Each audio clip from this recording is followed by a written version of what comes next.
Tidak ada yang menyangka bahwa di balik senyum manis dan suara merdu yang memukau jutaan orang, Isyana Sarasvati pernah menyimpan luka yang begitu dalam, luka yang hampir membuatnya berhenti dari dunia musik yang telah membesarkan namanya. Di balik pencapaian prestisius seperti Forbes 30 Under 30 Asia dan kursi megah sebagai coach di The Voice Indonesia, ada sisi gelap yang tak banyak diketahui publik, tekanan brutal industri hiburan yang nyaris merenggut jiwanya. Apakah Anda pernah bertanya-tanya, mengapa seorang musisi berbakat yang menyabet beasiswa penuh di 2 konservatori musik ternama dunia, justru sempat menarik diri dari spotlight? Apa yang sebenarnya terjadi di balik transformasi drastis Isyana dari penyanyi pop bersih dan elegan menjadi seniman eksperimental yang memainkan simfoni kemarahan dan kegelapan dalam album-albumnya? Inilah kisah yang belum pernah Anda dengar sebelumnya. Sebuah perjalanan dari panggung megah ke lorong-lorong sunyi tempat dia mempertanyakan eksistensinya sendiri. Video ini tidak akan sekadar mengupas karir gemilang seorang diva muda, tapi akan menyibak sisi paling rapuh dari seorang Isyana Sarasvati, sisi yang selama ini dikunci rapat di balik sorotan kamera dan konser spektakuler. Dan ketika kebenaran itu terungkap, Anda mungkin tidak akan pernah mendengar lagu-lagunya dengan cara yang sama lagi.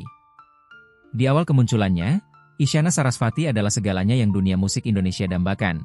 Muda, jenius, berpendidikan tinggi, dan bersinar tanpa celah.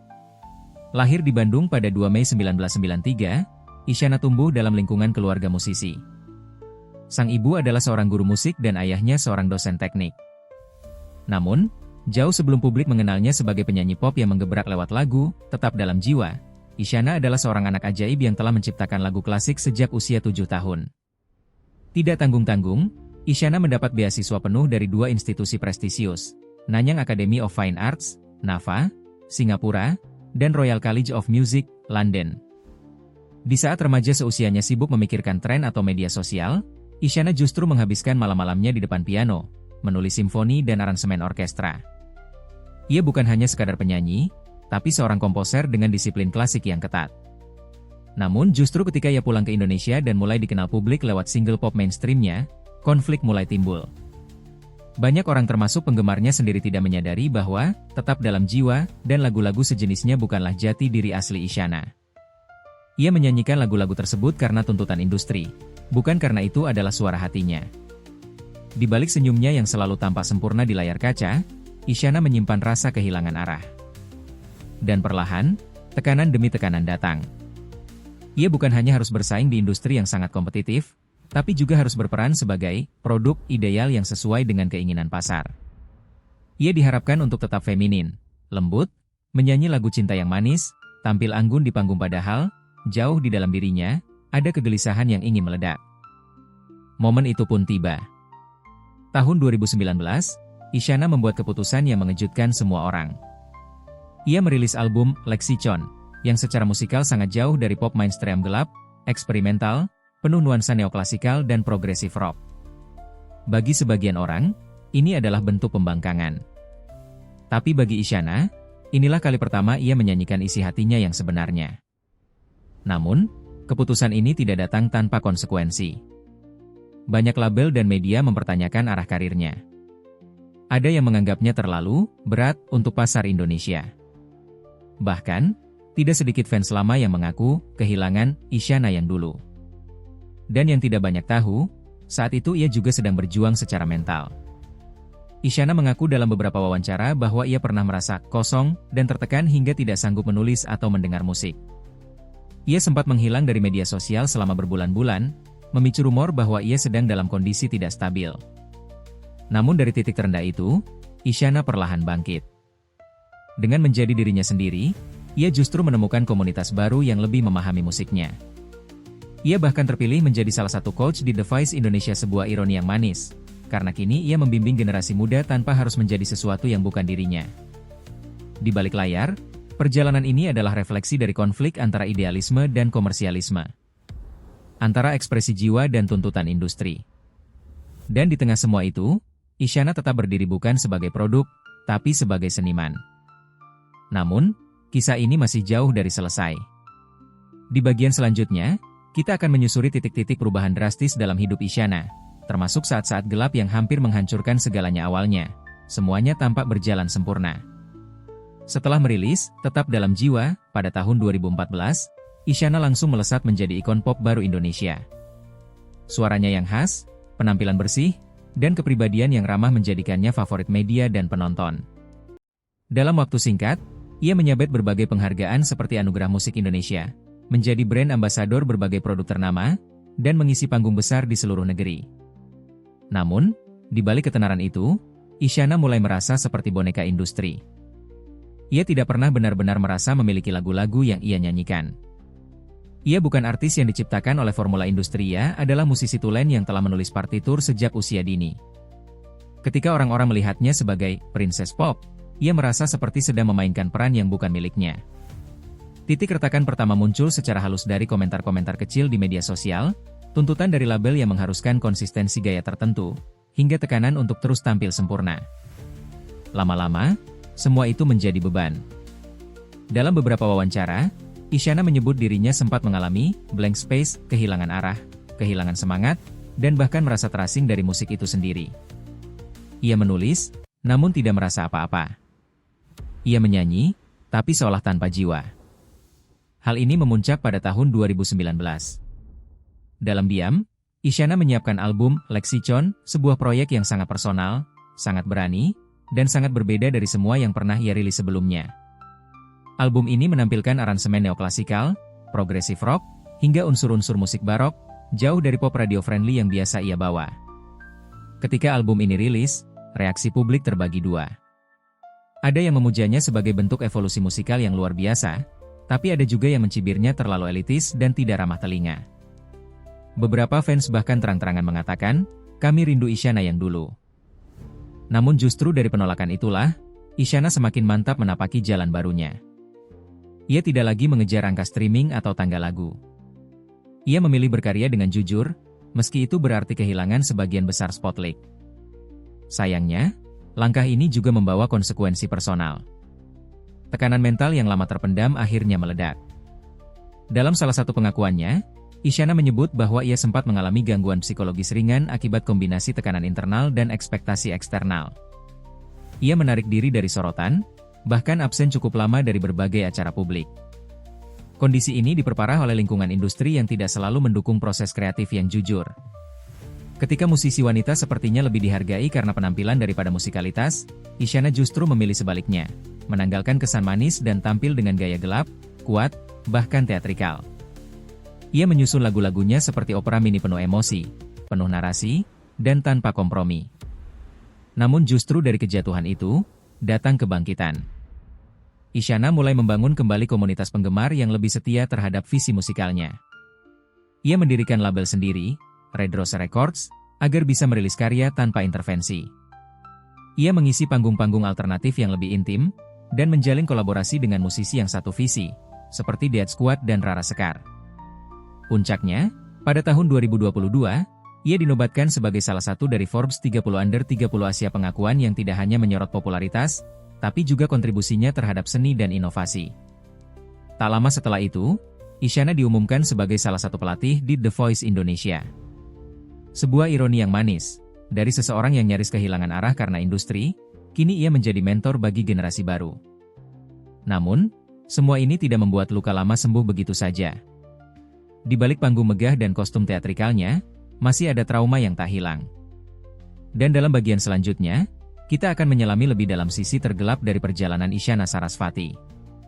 Saat di mana suara indahnya nyaris terdiam selamanya, tak banyak yang tahu bahwa Isyana Sarasvati, di balik segala pesonanya, pernah berada di titik nadir yang mengancam seluruh masa depannya sebagai seniman. Dalam sebuah wawancara yang jarang dibicarakan media, Isyana mengaku mengalami masa kelam fase di mana ia bahkan tidak sanggup mendengarkan musik, apalagi menciptakannya. Rasanya seperti ada suara di dalam kepala yang terus berkata, "Kamu gagal. Kamu bukan apa-apa," ungkapnya dengan suara gemetar. Fase itu datang setelah ia merilis Seleksi C on proyek impiannya yang seharusnya menjadi kebangkitan jiwa, justru malah memicu badai. Respons yang terpecah dari publik, ditambah tekanan dari label dan media, membuatnya terpuruk dalam isolasi emosional. Beberapa pihak industri bahkan menyarankan agar Isyana kembali saja ke jalur pop yang dulu, saran yang seolah menampar keberanian artistiknya. Dalam keheningan, Isyana mulai mempertanyakan segalanya. Apakah ia masih layak disebut musisi?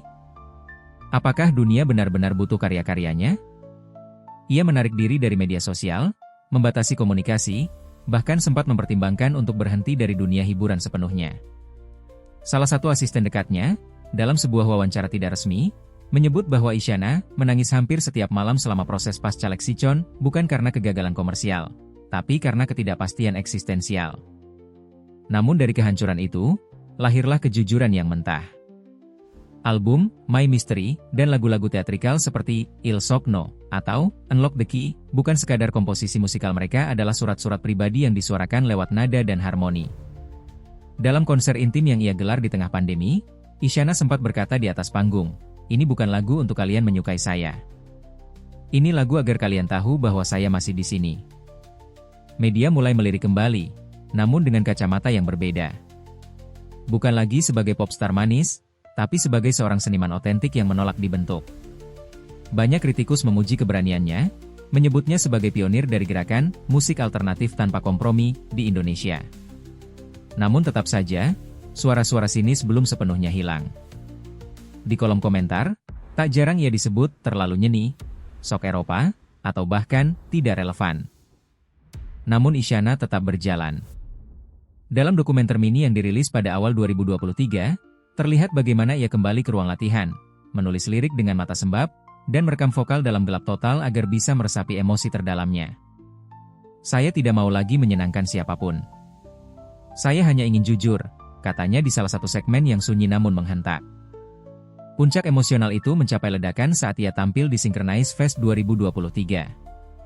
Dengan gaun hitam gotik, mata penuh air mata, dan piano yang bergema seperti doa, Isyana mempersembahkan lagu Il Sogno, lagu tentang mimpi yang dibunuh ekspektasi dunia. Penonton terdiam. Beberapa menangis. Dan untuk pertama kalinya, publik melihat Isyana bukan sebagai diva, bukan sebagai bintang, tapi sebagai manusia. Dari media sosial, reaksi membanjir. "Gue gak pernah rela sama lagu pop, tapi Isyana bikin gue nangis," tulis seorang pengguna Twitter. "Ini bukan hiburan, ini pengakuan," komentar lainnya. Bahkan beberapa musisi besar seperti Tulus dan Danila mengakui bahwa Isyana membuka jalan baru bagi musisi yang ingin berkarya tanpa topeng. Namun di balik semua itu, ada satu kebenaran gelap yang tak bisa dihapus, bahwa seorang seniman sejujur Isyana harus melewati neraka emosional dulu, sebelum bisa berdiri tegak dan menyanyikan lagunya sendiri. Dan kisah ini belum selesai. Dalam pandangan kami di Rahasia Selebriti, Isyana Sarasvati adalah sebuah anomali yang berharga di tengah dunia hiburan yang semakin terdikte pasar dan algoritma. Ia adalah contoh nyata dari musisi yang tidak sekadar menyanyi, tapi menyalurkan seluruh luka, pikiran, dan jiwanya ke dalam karya. Kami menyadari bahwa banyak penonton mungkin pernah menganggapnya terlalu berat, terlalu seni, atau bahkan terlalu asing bagi selera lokal. Tapi mungkin justru itulah mengapa ia penting. Ketika industri terus-menerus mendikte tren yang seragam, keberadaan Isyana menjadi penanda bahwa masih ada ruang bagi kebebasan artistik di tengah pasar yang sibuk menghitung angka streaming dan viralitas. Kadang ia terlalu eksperimental, terlalu jujur, atau terlalu keras kepala dalam mempertahankan visinya. Namun bukankah justru di situ letak keindahan seorang seniman? Bahwa ia berani gagal, berani ditinggalkan, berani diragukan asal tidak mengkhianati dirinya sendiri.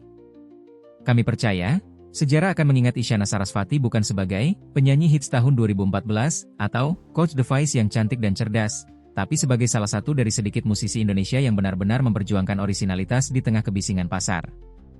Ia membuka pintu bagi musisi-musisi muda untuk percaya pada suara hati mereka sendiri, bukan sekadar mengejar validasi eksternal. Dan yang lebih penting, ia menunjukkan kepada kita semua bahwa kekuatan terbesar seorang artis bukanlah jumlah penontonnya, tapi keberaniannya untuk tetap berdiri ketika semua orang menyuruhnya duduk. Sekarang kami ingin bertanya pada Anda semua yang menonton. Apakah Anda pernah merasa bahwa seseorang entah artis, teman, atau bahkan diri Anda sendiri terpaksa hidup bukan sebagai dirinya demi menyenangkan dunia? Apakah Anda bisa memahami keputusan Isyana yang meninggalkan popularitas demi sesuatu yang lebih jujur? Atau mungkin, Anda termasuk yang masih merindukan sosok Isyana, yang dulu, dengan lagu cinta pop yang manis dan mudah diingat? Silakan tulis pendapat Anda.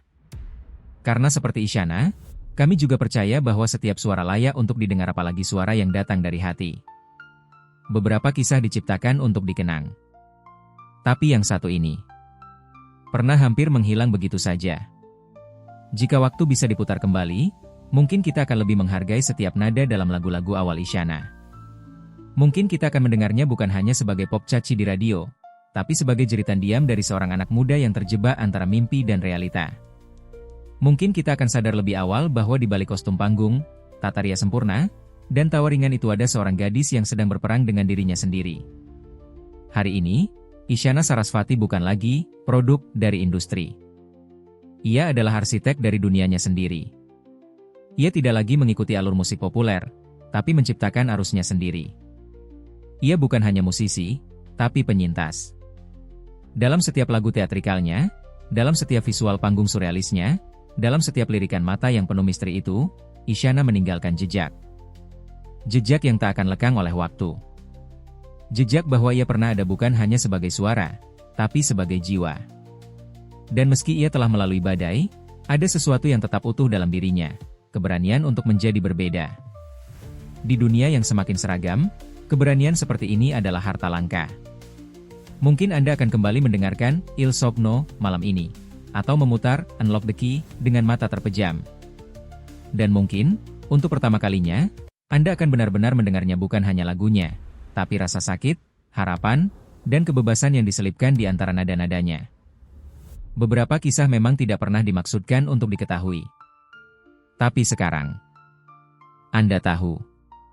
Dan semoga, saat Anda menatap ke langit malam, mendengar melodi sendu mengalun, Anda akan ingat bahwa di suatu waktu, ada seorang Isyana Sarasvati yang pernah berdiri di atas panggung, mempersembahkan seluruh luka dan cinta dalam bentuk musik.